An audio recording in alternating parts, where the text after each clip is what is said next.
TVC News Correspondent Femi Akande is joining me live now from Abuja for more on the Vice President's comment on democracy. Femi, the Vice President there speaking greatly about democracy and institutions that actually promote the rule of law. And the great thing, Nigeria is itself celebrating 23 years of unbroken democracy. How does this message resonate?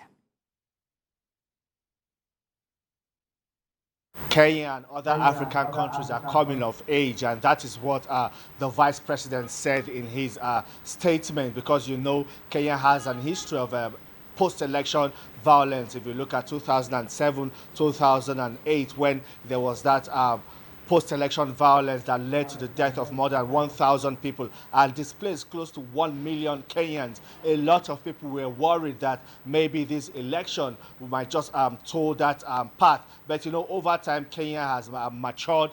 They had a new constitution in 2010, and also they reformed their electoral laws, and this created room for transparency and also helped the law enforcement agencies in the country to be better organized and well behaved to carry out and supervise the conduct of an election. And that is what Nigeria's Vice President Femi Osinbajo was saying, the celebration of institutions that support the conduct of free and credible election. It also, that was depicted in the way the Electoral Commission in Kenya conducted that election that was eventually adjudged free and fair by the country's Supreme Court. And the Vice President Osinbajo and the President of Kenya, William Ruto, also have a long-standing relationship. There's this bromance between these two leaders.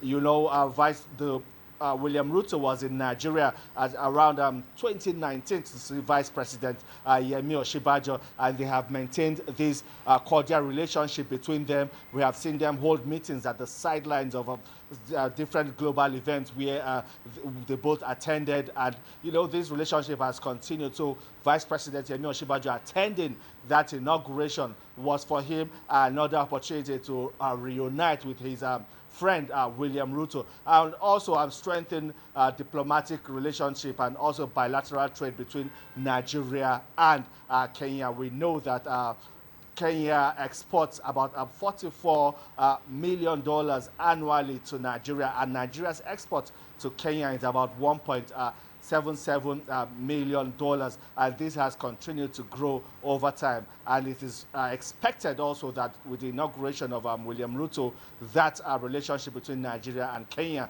will continue to grow. Abosede.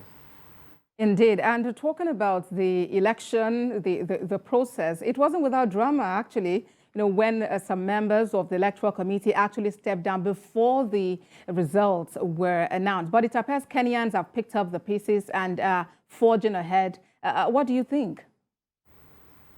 Yes, indeed. It's clear because, you know, having experienced that post-election violence in 2007, the people are also fed up. And it also shows the confidence they are beginning to have in the system. After the announcement of this result that saw William Ruto emerge, the only incident we saw was in Kisumu and also in Nairobi, the capital of Kenya. Just some isolated violence, but, you know, eventually all of that was quelled, and the people came to trust the process and accept the result because, you know, William Ruto scored more than 50% of that ballot.